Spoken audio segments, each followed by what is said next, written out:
शांति।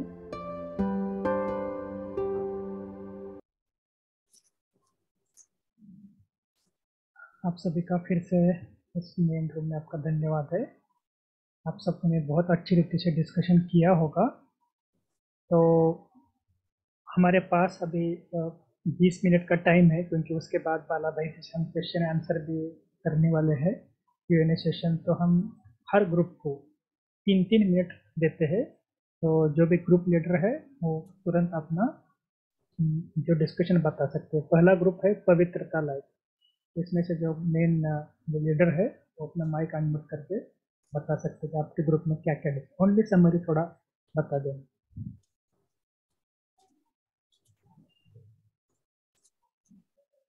हाँ, आप अपना माइक अनम्यूट करके बोल सकते हैं। ओम शांति। तो हमारा टॉपिक था कि पवित्रता के लिए बाबा ने क्या श्रीमत दी हुई है और पवित्रता को हम जीवन में कैसे लेकर आए एज ए कुमार। तो सभी भाइयों ने अच्छा शेयरिंग किया। तो उसमें से कुछ इम्पोर्टेंट पॉइंट्स है कि जब हमारा अमृत वेला पावरफुल होता है, तो जैसे बाबा ने भी कहा है कि जब अमृत वेला तुम परमात्मा प्यार को दिल में समा लेते हो तो और दूसरा कोई भी प्यार आपको आकर्षित नहीं करता। तो इसलिए वीडियो ऑन करना है क्या भाई जी? हाँ जी, किया तो भी चलेगा वीडियो ऑन। हाँ। तो अमृत वेला हम बाबा के प्यार को अपने अंदर समा लेते हैं तो हमें कोई भी प्रकार का वो नहीं हो सकता, दूसरा कोई आकर्षण आकर्षित नहीं कर सकता है। और साथ में एक भाई जी ने शेयर किया था कि हमें कोई भी रिलेशंस में ओवर इन्वॉल्व नहीं होना है, न्यारा और प्यारा रहना है। ज्यादा हम किसी से अगर इन्वॉल्व हो जाते हैं रिलेशन में तो वो भी प्रॉब्लम होती है कुमार जीवन में, क्योंकि कुमार जो होते हैं वो जल्दी आकर्षित भी हो जाते हैं कई बार। तो उनको परखने की शक्ति भी धारण करना बहुत जरूरी है कि कहाँ पर हमें कितना हमारा समय देना है। फिर भाई जी ने शेयर किया था कि मनसा वाचा करना, हमें पवित्रता को धारण करना है। और जैसे जैसा अन्न होता है वैसा मन होता है। तो एक भाई जी ने बहुत अच्छा बताया कि हम चाहे समर्पित कुमार भी हैं चाहे जॉब वाले हैं, तो उन्हें अन्न का बहुत ध्यान देना है कि खाना अपने हाथ से बनाकर हम खाते हैं तो प्योरिटी में बहुत ज्यादा मददगार साबित होता है। और फिर भाई जी ने शेयर किया कि हमें कोई भी प्रकार का आकर्षण किसी से नहीं होना चाहिए। जब भी हमको लगता है कि मैं आकर्षित हो रहा हूँ, तो जैसे बाबा ने मोह की 4 स्टेज बताई है। पहला होता है प्रभाव, फिर झुकाव, फिर लगाव, फिर लास्ट में होता है मोह। तो इन चारों स्टेज में हम कौन सी स्टेज में है ये चेक करना है। अगर हमको कहीं भी आकर्षण होता है तो इससे हम परखने से हम पहले ही सावधान हो जाएंगे। फिर एक और इम्पोर्टेंट चीज है, अगर हमको आत्मिक दृष्टि को बढ़ाना है, मतलब दृष्टि को प्योर करना है, चाहे लौकिक हो चाहे लौकिक हो, दृष्टि को प्योर करने के लिए हमको बहुत काल का अभ्यास करना जरूरी है। रोज रोज हम आत्मा को देखने की प्रैक्टिस बढ़ाएंगे, अपना टाइम टेबल ऐसा बनाएंगे, चार्ट ऐसा बनाएंगे तो वो भी सहज रीति हम कर सकते हैं। और फिर एक और है कि रात में जो पवित्रता की प्रॉब्लम कुमारों को आती है कि स्वप्न में पवित्रता जो चली जाती है, उसका सॉल्यूशन बाबा ने मुरली में दिया हुआ है। तो बाबा ने कहा है कि जब रात को सोते हो तो थके आ रहे ऐसे ही अलबेलेपन में सो जाते हैं, तो रात को स्वप्न में उसका सजा मिलती है, पनिशमेंट। फिर सुबह उठते हैं तो अरमान आता है कि बाबा के फरमान को पालन नहीं किया तो मेरी पवित्रता चली गई। तो बाबा कहते हैं रात को आधा घंटा याद करके ही सोना है। चार्ट देखकर खाली बुद्धि होकर सोते हैं तो, और अकेले सोते हैं इसलिए विकारी स्वप्न आते। तो बाबा कहते हैं मेरे साथ सो जाओ। तो ये प्रॉब्लम का सॉल्यूशन इस महावाक्य में है। ओम शांति। बहुत अच्छे भाई जी, ये सभी हम ध्यान में रखेंगे। दूसरा जो ग्रुप है लौकिक फैमिली, जो ग्रुप लीडर है अनम्यूट करके बोल दीजिए।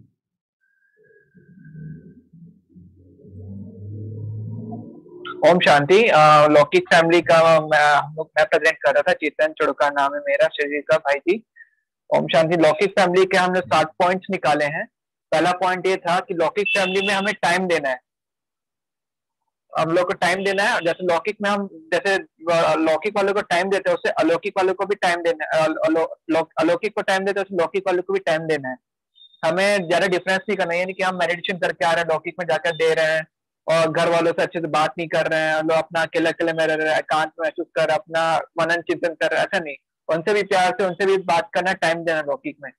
और एक दूसरा पॉइंट है हमारा कि लौकिक और अलौकिक में बैलेंस रखना है। लौकिक और अलौकिक में परिवर्तन करने का, लौकिक वालों को अलौकिक में परिवर्तन करने का सेवा करना है और उनको पुरुषार्थ करना है कि बाबा को अपना सारा बोझ देके और बाबा को सारा अपना लोगों का बोझ देके और बाबा को अपना समर्पित कर दो और बाबा को लौकिक से अलौकिक करने का सेवा करना है। तीसरा पॉइंट था, सॉरी ये अच्छे से नहीं बताया, डिफरेंस तीसरा पॉइंट था, हमें डिफरेंस अलौकिक में भी नहीं करना। अगर ऐसे बोलना नहीं है कि हम लौकिक वाले हम देवकुल के आत्मा, आप तो साधारण आत्मा है, ऐसे में डिफरेंस पाएगी तो लौकिक वाले अलौकिक में डिफरेंस आएगी नहीं जल्दी, और उनको वो ऐसे वो जल्दी नहीं आएगी। तो हमें उसको लौकिक वाले को मोटिवेट करना, हमें चाल चलन से और अलौकिक में लाने का प्रयास करना है। चौथा पॉइंट था, हमें अपना ज्ञान उन पर डायरेक्ट नहीं थोपना है कि हमें उन पर कि ऐसा हमारा गलत हो गया तो उनको, और अपने उनको अपने चाल चलन से अपने अपने बाबा जैसे बोलते हैं अपने मॉडल बन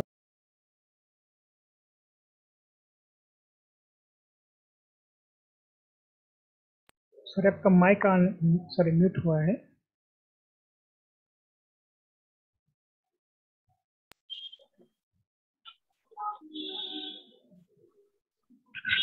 ओम शांति। आवाज आ रही है मेरी? हाँ आ रही। हाँ, तो कहाँ तक था मैं? चौथा पॉइंट हो गया क्या? हाँ यस चौथा। हाँ, चौथा पॉइंट में इंक्लूड किया था कि बाबा का ज्ञान से ही उनको बदलना है। ऐसा ऐसा अपना बोझ ज्ञान का अपना थोपना नहीं है, बाबा के ज्ञान से उनको बदलना है। पांचवा पॉइंट था, ऐसा गृहस्थ लौकिक पवित्र में गृहस्थ व्यवहार में कोई ऐसा पवित्र बनकर दिखाए जो लोगों को दिखे कि हाँ ये गृहस्थ व्यवहार में भी रह के भी पवित्र बन कर सकता है।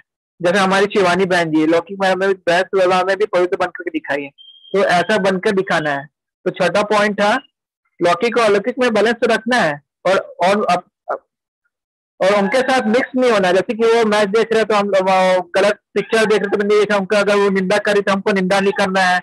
हमें अपने मर्यादा ब्राह्मण कुल की मर्यादा को साथ में रख के उनके साथ रहना है और न्यारे बनकर रहना, न्यारे और प्यारे बनकर रहना है। और सातवां पॉइंट है हमारा, परिवार को सेवा स्थान समझ के करना है, उनकी सेवा करना है और अपने संकल्प दृष्टि स्मृति से परिवर्तन करना है उनको, और अपनी स्थिति अच्छी रखनी है ताकि उनको पे कोई असर ना पड़े, बैड असर ना पड़े। और वो अच्छा पॉइंट, ये 7 पॉइंट हमने निकाले थे भाई जी लौकिक में। I hope you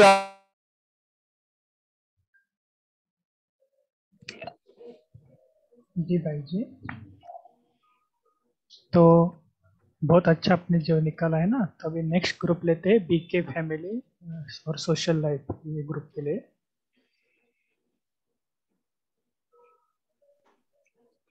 Om Shanti. हाँ जी।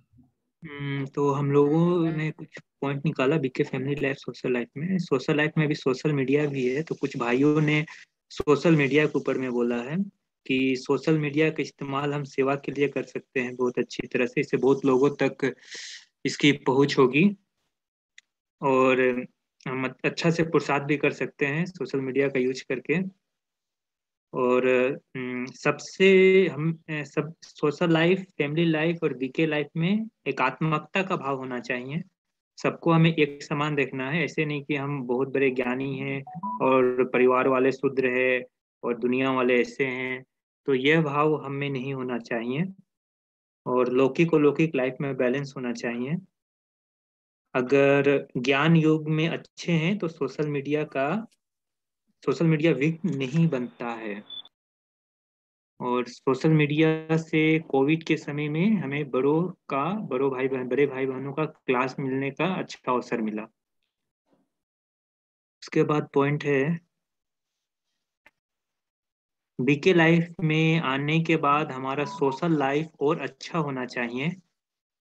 हमारे गुण दिखने चाहिए समाज में।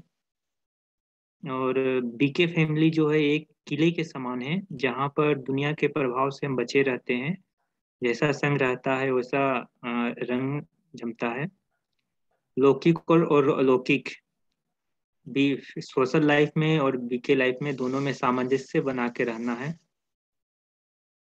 और एक भाई ने कहा कि अगर कोई समस्या आती है तो हमें लौकिक संबंधों से मदद मिलती है। सोशल लाइफ में हमारा ऑफिस भी आता है, तो अगर हम ऑफिस में बेल्ट पहनते हैं तो हमें बहुत सावधानी से रहना चाहिए।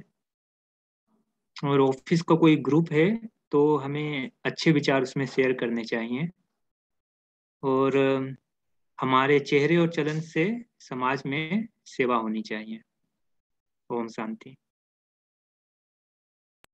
हाँ जी, बहुत अच्छी बात है। और आपने जो बातें बताई सभी के लिए ये लागू है, क्योंकि हम सभी कुमार घर गृहस्थ में रहने वाले, सॉरी, हम सभी कुमार वर्क लाइफ में भी जाते हैं और सभी का है।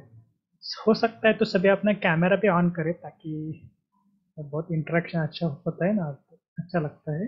नेक्स्ट ग्रुप है कि रमणीकता, एंटरटेनमेंट और सोशल मीडिया, इनमें से बता सकते हैं। ओम शांति। हाँ जी, बोलिए रवि भाई जी। हाँ जी, हमारे ग्रुप का अभ्यास का विषय था रमणीकता, एंटरटेनमेंट और सोशल मीडिया, ऐसे 3 पॉइंट्स करके डिस्कस किया था। रमणीकता के पॉइंट्स कुछ सुनाते हैं हमने जो निकाले हैं ग्रुप ने। बाबा कहते हैं एकांतवासी भी बनना है। बाबा कहते हैं एकांतवासी भी बनना है और रमणीकता भी चाहिए, उन दोनों का बैलेंस चाहिए। तो जैसे भाई ने बताया था कि कभी कभी एक जैसे बैठकर आत्मा हूँ मैं, परमात्मा का बच्चा हूँ, ऐसे ऐसे करके बोर हो जाते हैं ना, तो उसके लिए रमणीकता और एकांतवासी का बैलेंस भी चाहिए।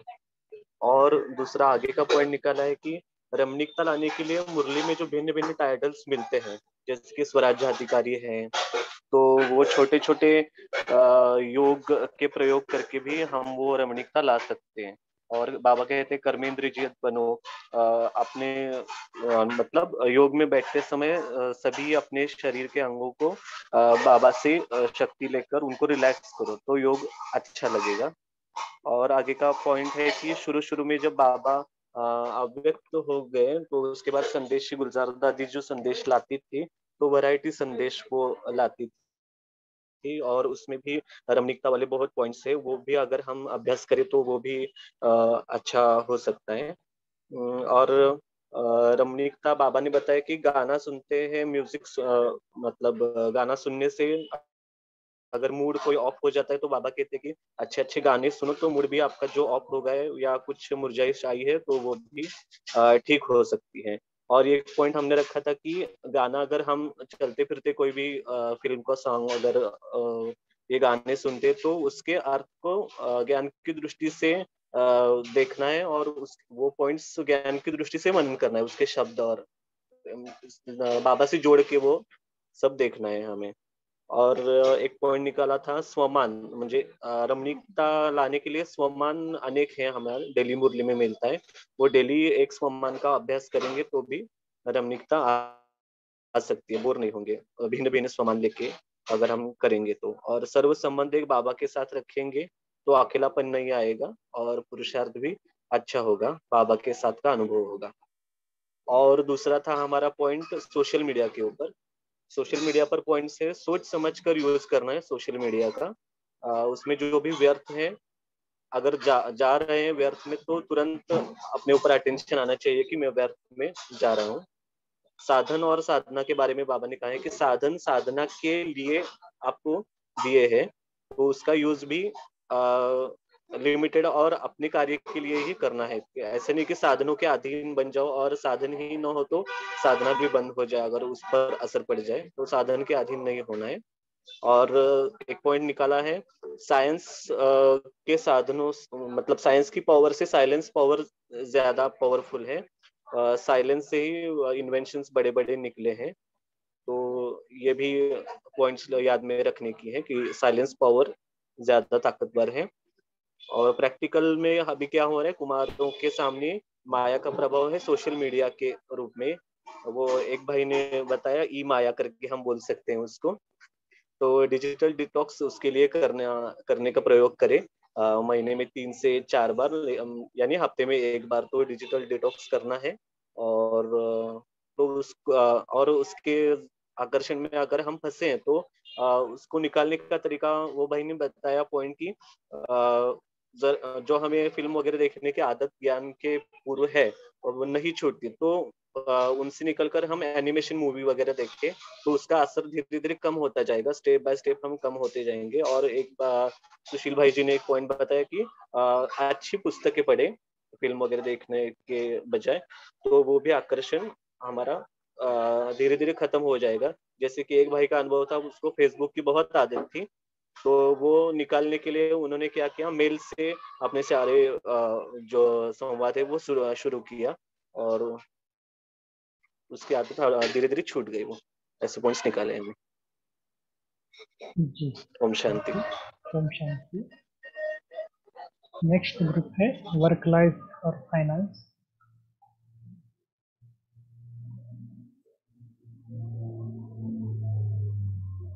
जो ग्रुप लीडर है अर्जुन भाई जी ग्रुप में है।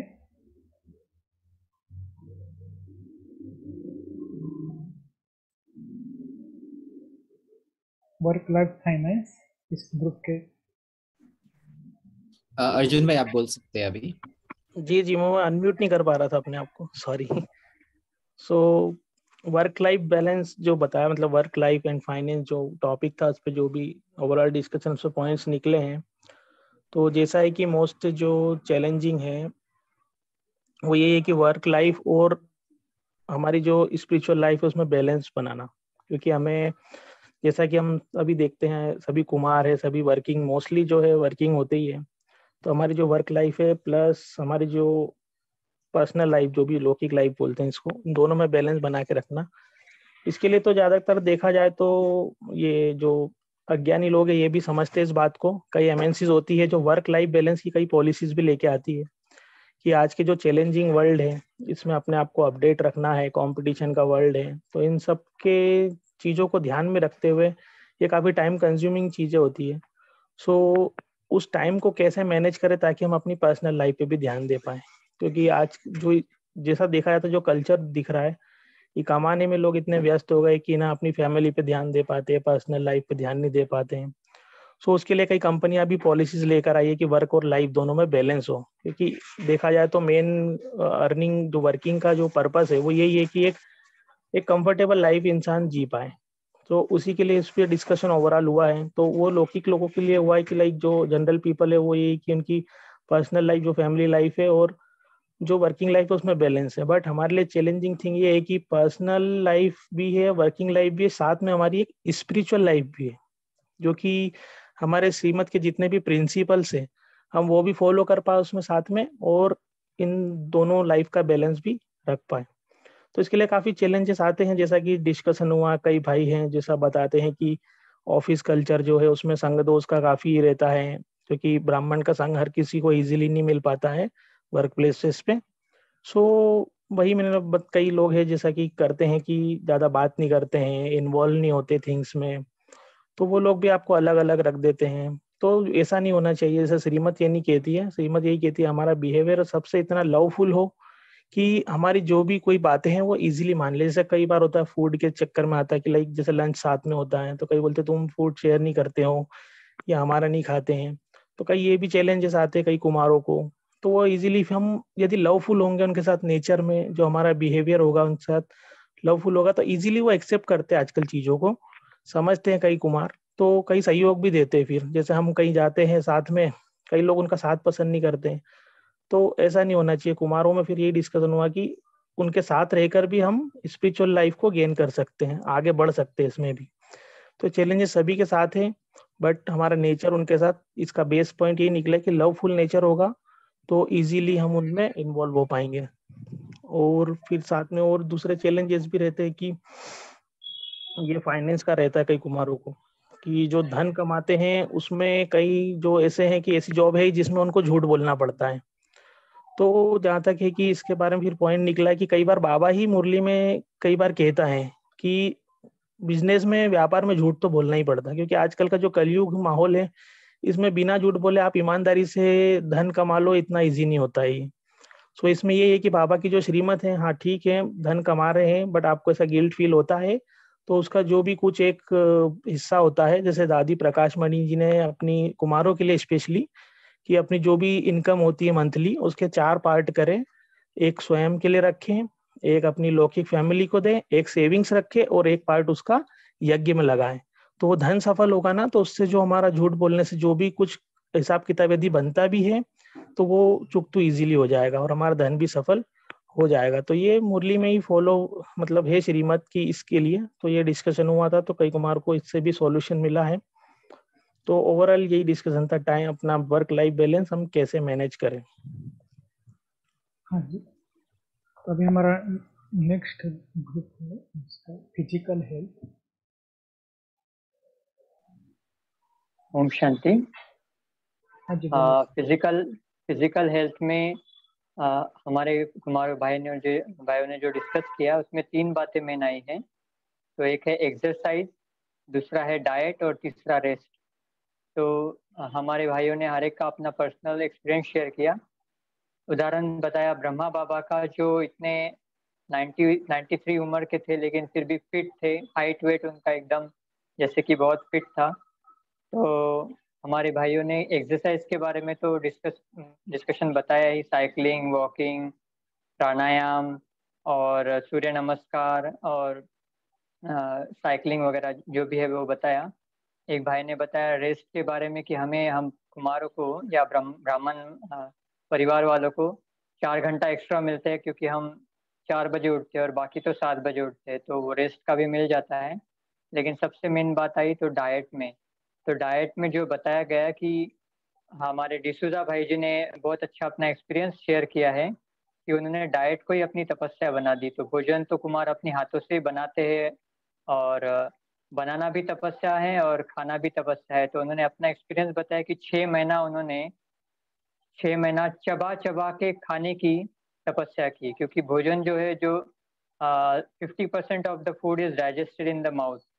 तो हमें चबा चबा के भोजन खाना है, एकांत में अकेले में खाना है, टीवी या कुछ भी देखते हुए, सोशल मीडिया देखते हुए नहीं खाना है, क्योंकि उससे हमारा डाइजेशन ठीक नहीं होगा। भोजन अगर चबाया नहीं तो फिर और तकलीफें, डिसीजेस मतलब जो भी आएगा। और जो बाला भाई जी ने भी शेयर किया था कि मेरा शरीर किस विधि से ठीक रह सकता है, इसका भी ज्ञान होना चाहिए। तो इसी रीति से हमें हर एक का अपना अपना हेल्थ देखना है कि किस विधि से हम अच्छे से अपने शरीर को मेंटेन कर सके, ताकि योग भी कर सके और सेवाएं भी कर सके। तो एक और नई बात सामने आई जो आजकल बहुत पॉपुलर हो रही है, नेचुरल डाइट की ओर हम सब बढ़ रहे हैं।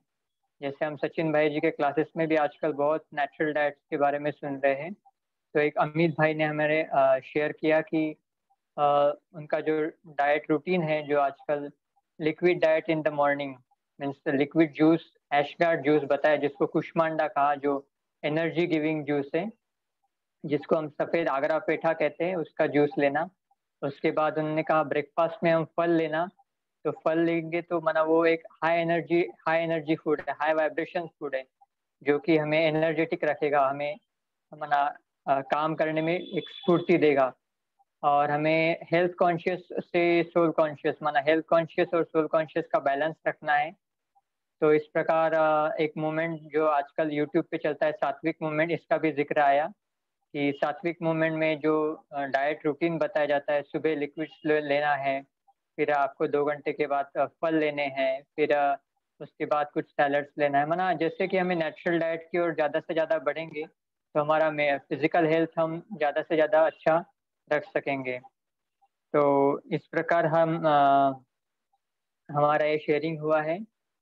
तो इसमें एक और बताना चाहेंगे कि जितना हम डाइजेशन को अपना ठीक रखेंगे उतना ही सब कुछ ठीक होगा। ये मेरा पर्सनल एक्सपीरियंस भी है कि अगर डाइजेशन ठीक नहीं है तो हम कुछ भी नहीं कर सकते, न मन लगता है कुछ काम करने में, न योग में, न सेवा में।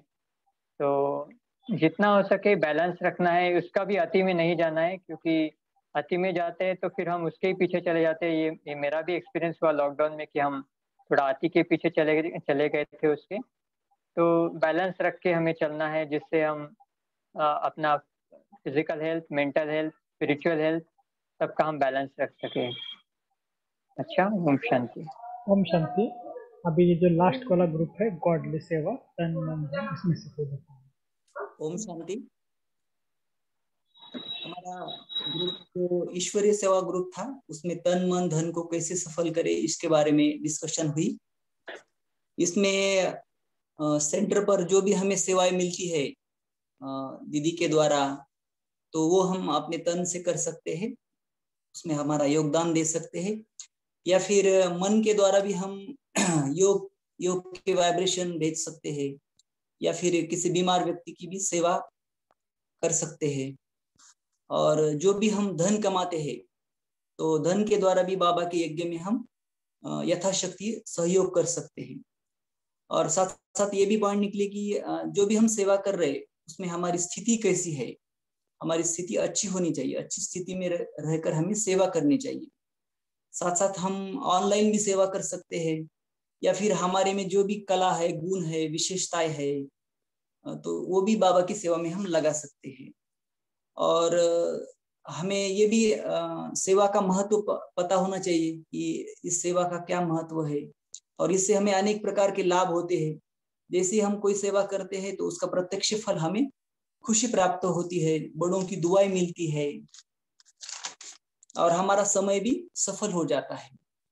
और ये भी एक पॉइंट निकली कि जब भी हम कोई सेवा करें तो हम पहले बाबा का आह्वान करें और फिर वो सेवा शुरू करें, तो उसमें सफलता जल्दी मिल जाती है।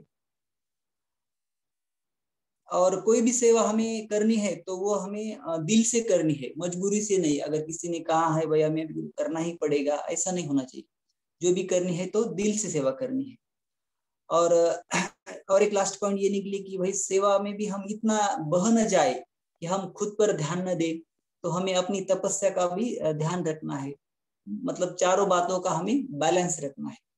इस प्रकार का पॉइंट्स हमारे ग्रुप में निकले। ओम शांति।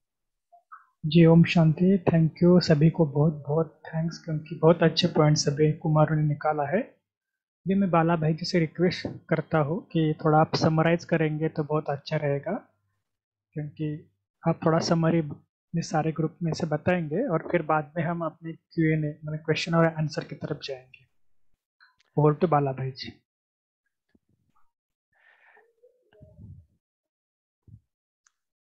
अच्छा डिस्कस हुआ है, ऐसा फोरम होना भी बहुत जरूरी है जहां हम दिल खोल के बात कर सके कि हमारे पुरुषार्थ चल कैसे रहा है और उसमें कौन से क्लैरिफिकेशंस चाहिए, क्या करने से आगे बढ़ सकते हैं, क्या नहीं करने से आगे बढ़ सकते हैं।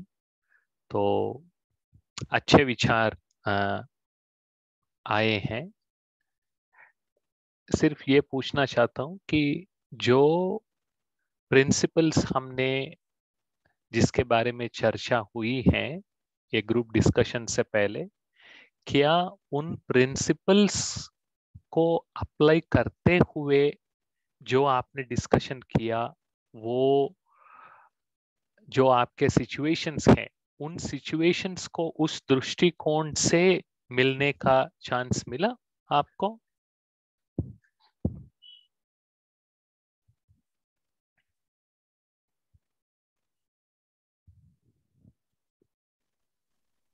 जी भाई जी, हमने वो भाई, I think you should repeat question again. I'm saying जो प्रिंसिपल्स विचार सागर मंथन के बारे में, principle plus context is equal to practice, ये जो बातें हमने डिस्कस की हैं, उस प्रिंसिपल्स के आधार पर या उस प्रिंसिपल्स को लेकर जो आपके सिचुएशंस हैं, इश्यूज हैं, उन पर रिफ्लेक्ट करने का अवसर मिला आपको ये ग्रुप डिस्कशन के टाइम पे? हाँ मिला है भाई जी, बहुत अच्छे हैं। हाँ भाई जी मिला है। हर ग्रुप से एक एक दो पॉइंट तो वो निकले हैं कि जो हम अपने लाइफ में जो हो रहा है उससे कनेक्ट कर सके। करेक्ट या ये वेरी इंपॉर्टेंट है, क्योंकि जो भी बाबा के महावाक्य हैं उन पर उनको विचार करने का सही तरीका अगर हमें मिल जाए, जैसे हमने डिस्कस किया, तो बहुत सारे इश्यूज के आंसर्स हम खुद ही खुद ढूंढ सकते हैं। क्योंकि कई बार क्या होता है, आप जो सिचुएशन गो थ्रू कर रहे हो, आप कितना भी समझाओ मुझे, कई बार मेरे जो बैकग्राउंड के हिसाब से वो मैं समझ नहीं पाऊंगा।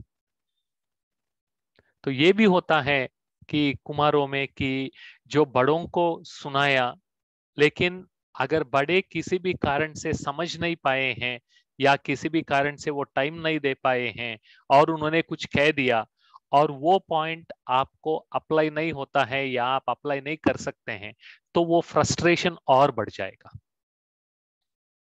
तो इसलिए ओपनली ऐसा कॉन्वर्जेशन करना, ऐसा डिस्कशन करना, साथ साथ बाबा की बताई हुई किस महावाक्य को मेरे अपने सिचुएशन के लिए कैसे मुझे अप्लाई करना है, ये जो स्किल है, ये जो क्षमता है, इसको डेवलप करना ये बहुत बहुत जरूरी है। क्योंकि आगे चल के ये भी आप लिख सकते हैं, आगे चल के बाबा ने तो कई साल पहले आगे चल के इस बारे में बताया, लेकिन अभी वो समय आ गया है। वर्तमान समय में मन को विचलित करने वाली बातें बहुत आएंगी, मन को कंफ्यूज करने वाली बातें बहुत आएंगी। तो ऐसे टाइम पे हमें रिलैक्स होके थोड़ा समय निकाल के मेरा क्या होगा इस डर को बाजू रख के बाबा ने जो बातें सुनाई हैं उनके बारे में सोचना, विचार करना, ये बहुत जरूरी है।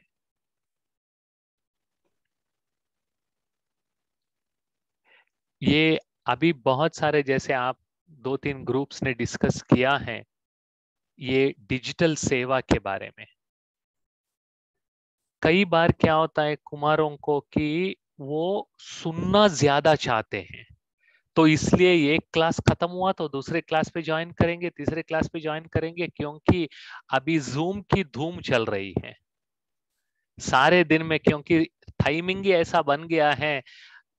सुबह अमृत वेले से पहले ही आपको न्यूजीलैंड से चालू करके रात को मिडनाइट के बाद सैन फ्रांसिस्को तक आपके जूम की धूम चालू है। लेकिन मोस्ट इंपॉर्टेंट चीज is we must learn to start reading Baba's Avyakt Murlis. That is my sincere suggestion to all of you. 1969 से लेके 2016-17 तक तो जो रेगुलर मुरलियां चली हैं, उन सभी मुरलियों को ध्यान से पढ़ना और हर मुरली में जो अच्छे अच्छे पॉइंट्स आपको मिल रहे हैं, इंसाइट्स मिल रहे हैं, उनको नोट करना। ये इसके लिए आप एवरी वीक थोड़ा सा समय निकालो, क्योंकि बहुत सारी क्लैरिटी आपको ये पॉइंट से मिल जाएंगे। ये मोस्ट इंपॉर्टेंट पुरुषार्थ दुख इस बात की है, मैं कहना चाहता हूं कि ज्यादा बीकेस इस पर ध्यान नहीं देते हैं, ज्यादा ध्यान योग पे करते हैं, ठीक है, लेकिन क्लासेस सुनने में, भट्टियां अटेंड करने में, वो सब ठीक है, वो तो करो, लेकिन थोड़ा सा समय बाबा ने खुद क्या सुनाया वो सुनो ना, पहले आप वो पढ़ो, उस पर आप विचार करो, तो ज्ञान का जो रस है वो डायरेक्ट आपको मिलना चालू हो जाएगा। Okay, Puneet bhai, go ahead. So very well said about Avyakt Murli churning and reading on our own. Thanks. So out of all the conversation, what was happening, so we have lots of very interesting questions and very practical too. So one question one brother is asking, how do I feel pure and constant love with Baba? Sometimes I feel very attached to Baba, sometimes very dry. That's fine. So this is where we should use our, again, what Baba says, we are human. हमें उन राहों पर चलना है जहां गिरना और संभलना है। हम गिरे ही नहीं तो हम चलना ही बंद कर देंगे। तो इसलिए आप में से कोई सॉफ्टवेयर से हैं कि उसमें 2 शब्द हैं, एक फीचर और दूसरा बग। जो आपका प्रोग्राम चलता है उसको हम फीचर कहेंगे, जो ठीक से नहीं चलता है, जो मिस्टेक है, एरर है, उसको हम बग कहेंगे। बीच बीच में अगर आपको ऐसा लगता है, आपको ड्राई फील होता है या आप लॉस्ट फील करते हो, उसमें कोई गलत नहीं है। जैसे ही आप उस स्थिति का अवेयर हो जाते हो, ये करने की कोशिश करो जिससे आप फिर आपकी स्थिति वापस मिल जाए। And one of the best methods that I do, जब भी मुझे लगता है तो मैं क्या करता हूं, मैं मोबाइल को साइलेंस में रख के साइलेंटली वॉकिंग करने चले जाता हूं नेचर में, और एक 15-20 मिनट अच्छी तरह से ब्रिस्क वॉकिंग करने के बाद slowly my mood starts coming back. This is one of the most important suggestions I want to give. Spend time in nature. Become more physically active. Don't spend time in dark rooms, including Baba's room. ज्यादा time वहां बैठने की जरूरत नहीं है। Specially Covid times में या sunlight मिलता ही नहीं है, हवा मिलती ही नहीं है, एसी चालू कर देते हैं और रूम में बैठ जाते हैं और योग के लिए बैठ जाते हैं, नींद आ जाती है तो ऑटोमेटिकली मन सोशल मीडिया की तरफ चली जाती है, फेसबुक की तरफ चली जाती है। नहीं, make your self more physically active, get in touch with the nature. बाहर चलना चालू करो आप। हाँ, मास्क भी पहनो, सोशल डिस्टेंसिंग भी करो, लेकिन ग्रीनरी की तरफ, नेचर से जुड़ो आप, तो आपका मेंटल हेल्थ और जो आपका मेंटल फ्रेशनेस है वो अच्छा होगा। Yeah, thanks. I remember, like, how Brahma Baba used to go into Pahadi. It is just the natural, because वो natural beauty है वहाँ की. Thank you. Yeah. So कोई भाई वे भी बता रहे हैं कि how to talk to and handle family members and relatives when they are forcing us for marriage, and what is the Balabhai's personal experience in this. And one more connected question. जैसे भाई जी ने एक formula दिया है कि principle plus context equals to practice. जैसे हमारे family में माता जी, पिताजी और हम हैं, तो फैमिली वाले कहते हैं कि शादी कर लो, तो क्या हम ये एक कॉन्टेक्स्ट है? Good question. देखो, एक चीज हमें ये समझना बहुत जरूरी है, लौकिक वाले शादी के लिए हमें इसलिए फोर्स करते हैं ताकि हमारी सिक्योरिटी और हमारी सेफ्टी उसका टेक केयर हो।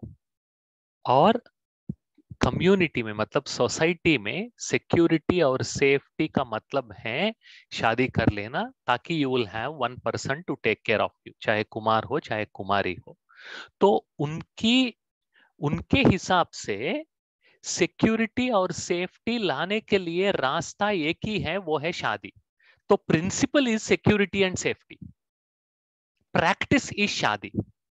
लेकिन उसी प्रिंसिपल को क्या हम दूसरे तरीके से भी सेटिस्फाई कर सकते हैं?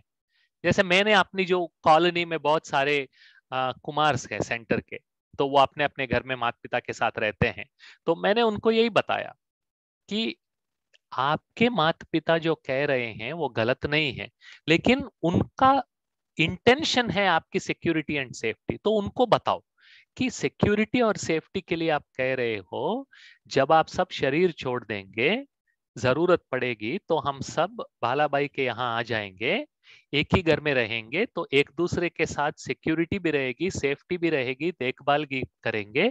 उसके लिए हमें शादी करने की, और शादी के लिए आप फोर्स मत करो, क्योंकि उसके बाद फिर बच्चे आएंगे। अगर वो लोग मुझे आपसे दूर चले जाने के लिए कहेंगे, मेरी वाइफ मेरे साथ आके, तो आप ही दुखी होंगे। जैसे आप संसार में देख रहे हो कैसे 1-2 सालों में डिवोर्स की जो केसेस है बहुत बढ़ रही हैं।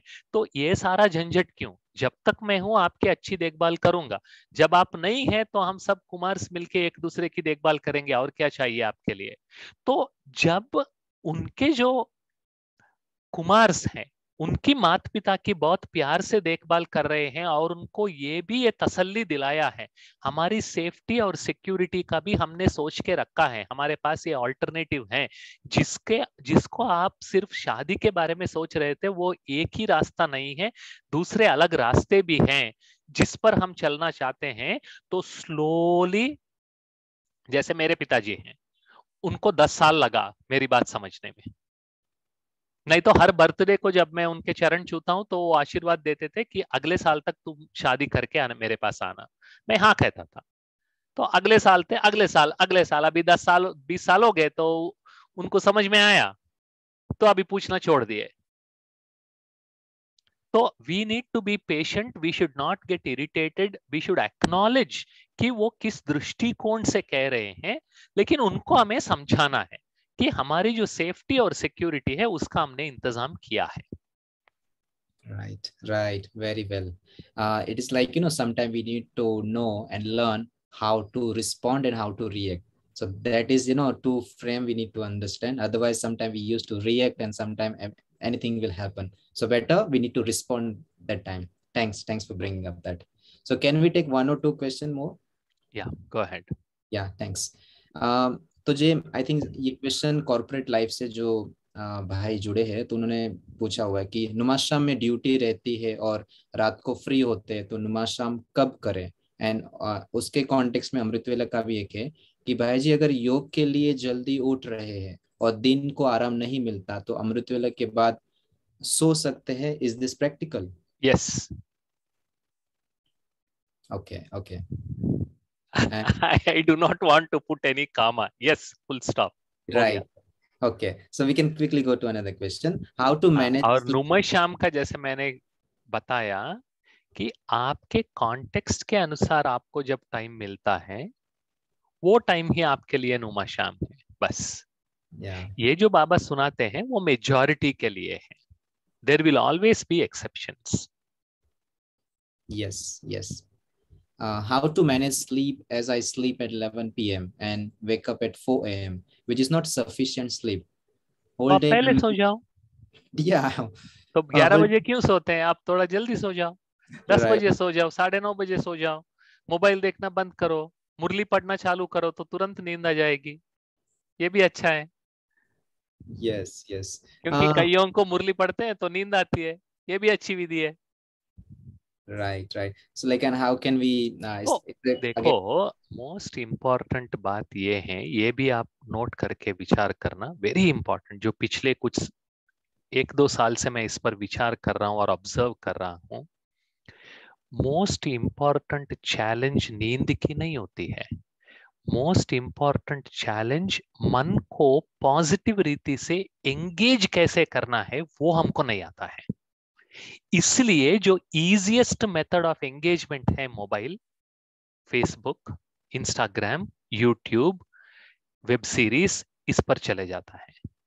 लेकिन अगर हमारी जो मन को, जो बाबा ने बताई हुई श्रीमत है, उस अनुसार एंगेज करने के लिए पॉजिटिवली क्या क्या करनी है, कौन सी ऐसी हॉबीज है, जैसे म्यूजिक सीखना है, जैसे वॉकिंग है, एक्सरसाइज है, डांस है, या पेंटिंग है, कारपेंट्री है, या कुछ अच्छे अच्छे बुक्स पढ़नी है। There are so many positive hobbies.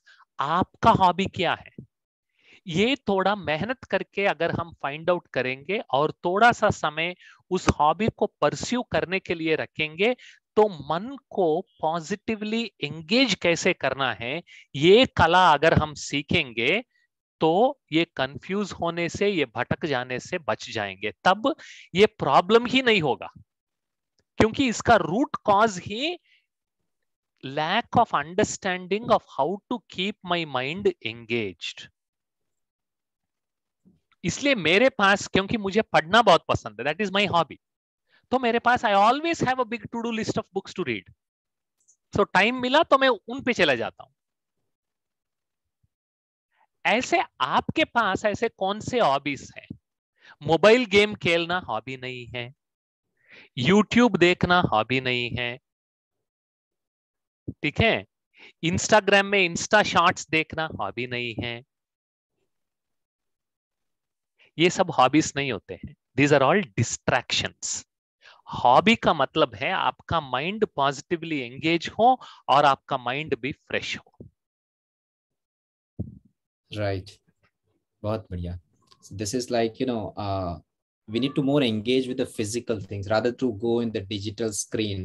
So just to have a quick announcement, if anybody wants to practice how to practice digital detox, so you can always go to IT Wing, like bkitving.org, where you will get get the detailed explanation of how to practice digital detox, and which is a need of this time, even though office will resume at physical, not at the work from home, but आप वहाँ से भी resource ले सकते हैं.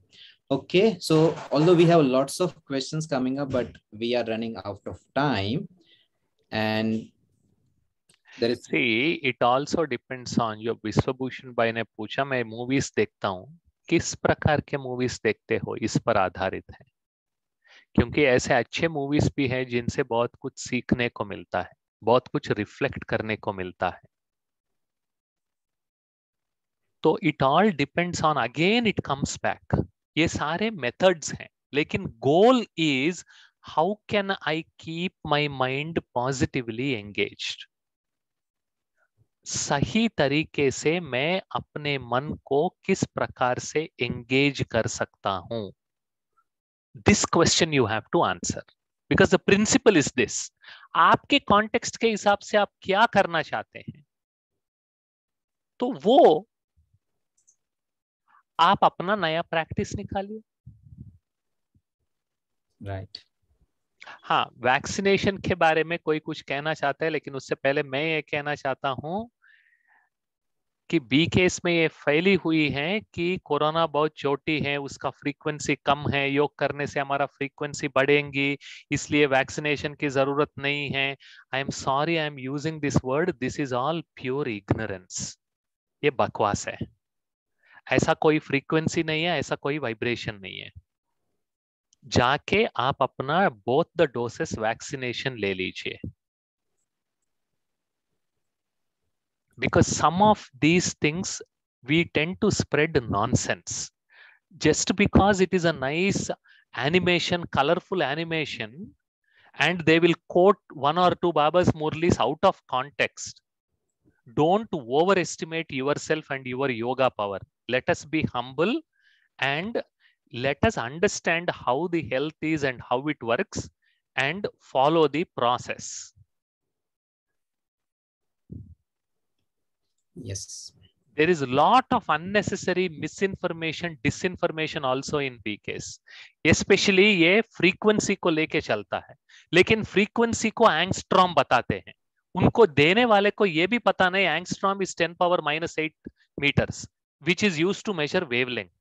तो जिस बंदे ने लिखा, उस बंदे को वेवलेंथ और फ्रीक्वेंसी का पता नहीं है, वो डिफरेंस पता नहीं है, और वो क्लास करने निकला, और हम सब यहां बैठे इंजीनियर वो सब सुनने लगे हैं. Yeah, Vallabhai, really I appreciate, because it's like, just to share a quick 30-second I will take. In my personal office, they have strictly informed, if you're not vaccinated, you will be fired. It is a practical, be practical. My own brother, last week, he had to check into the hospital for 7 days. He was in hospital. But he came out without any ventilator and with only mild symptoms because he took both doses of vaccination. Yeah. My dad is 77 years old. I made him also take vaccination. क्योंकि ये बहुत सारी चीजें आजकल BKS के land में बहुत फैल रही हैं. ये गलत है. और फूड के बारे में भी बहुत सारी गलत चीजें फैल रही हैं. ये खाओ, ये मत खाओ, ये दूध नहीं लेना चाहिए, ये वेगन बनना चाहिए, ये अहिंसा है, हिंसा है. अगर दूध नहीं लेना है तो कृष्ण की इतनी कहानियां कहां से आई हैं? मधुबन में चाय क्यों बनती है? मधुबन में कर्ड क्यों देते हैं? छाछ क्यों खाते हैं? और ब्रह्मा बाबा ने चाय क्यों लिया है? अरे थोड़ा तो सोचो. ये नहीं खाना है. अरे आपकी शरीर के हिसाब से क्या जमता है वो आप टेस्ट करके लो ना. ये भाई ने ये बताया, वो बहन ने वो बताया, इस मुरली में ये सिखाया. अभी मैंने आपको डेट भी दिया मुरली का कि अपनी शरीर किस प्रकार से चलता है, उस प्रकार से जानकर उस हिसाब से चलाना सीखो. ऐसा नहीं कि ये क्लास में ऐसे सुनाया, इसको ये अच्छा लगा इसलिए मैं भी फॉलो कर रहा हूं. आपको ठीक हुआ या नहीं हुआ वो पहले आप चेक करो. अच्छा लगता है तो आप करो.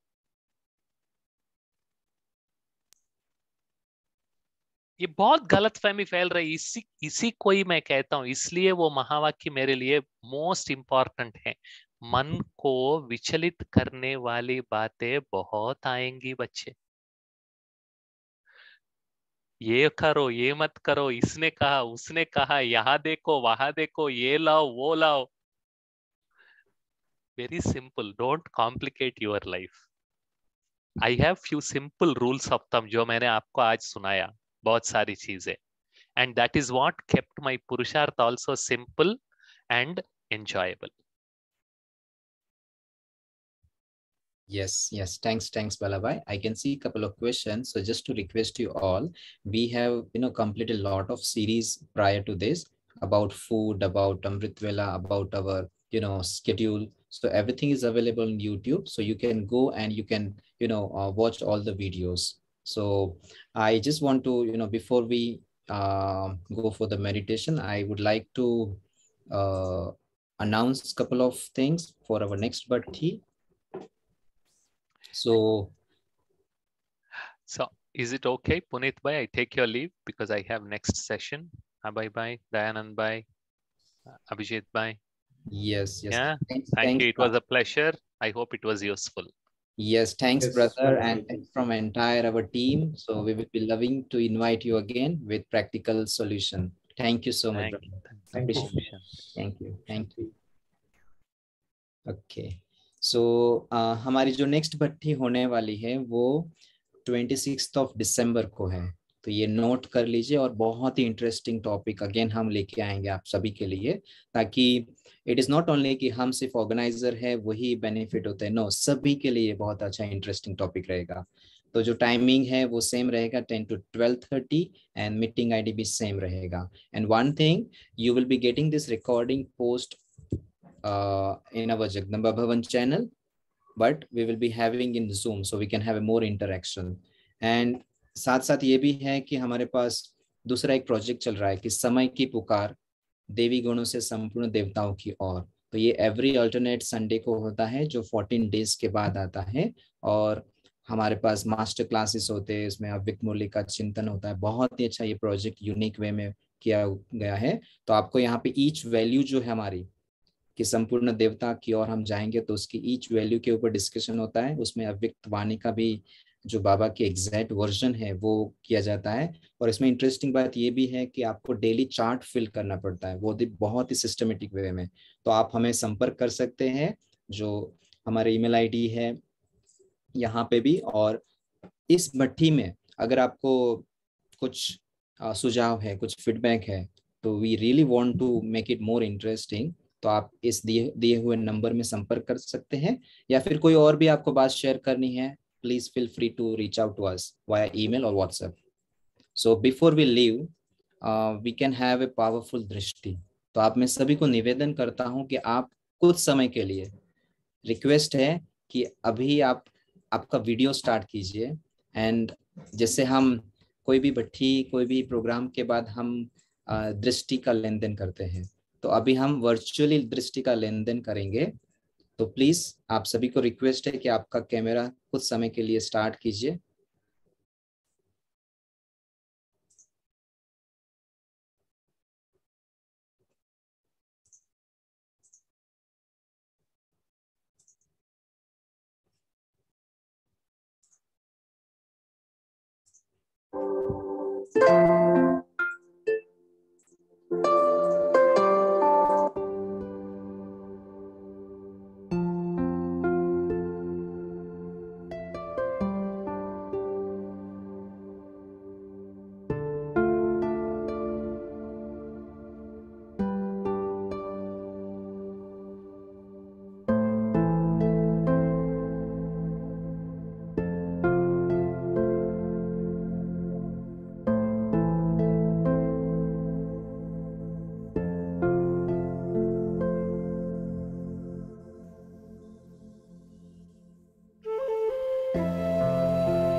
बसा लिया।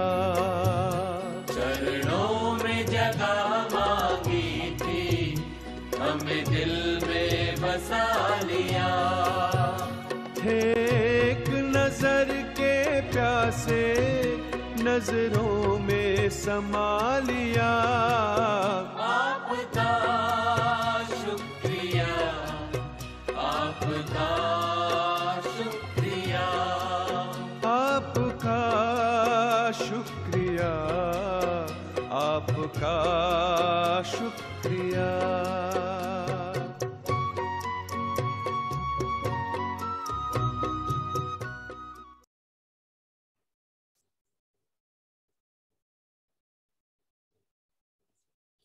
ओके, सभी का दिल से पुनः हम धन्यवाद करते हैं। हम पुनः मिलेंगे और तब तक के लिए आपका जो संडे है बहुत ही सुखमय आप बिताइए। सभी को दिल से ओम शांति। Thank you.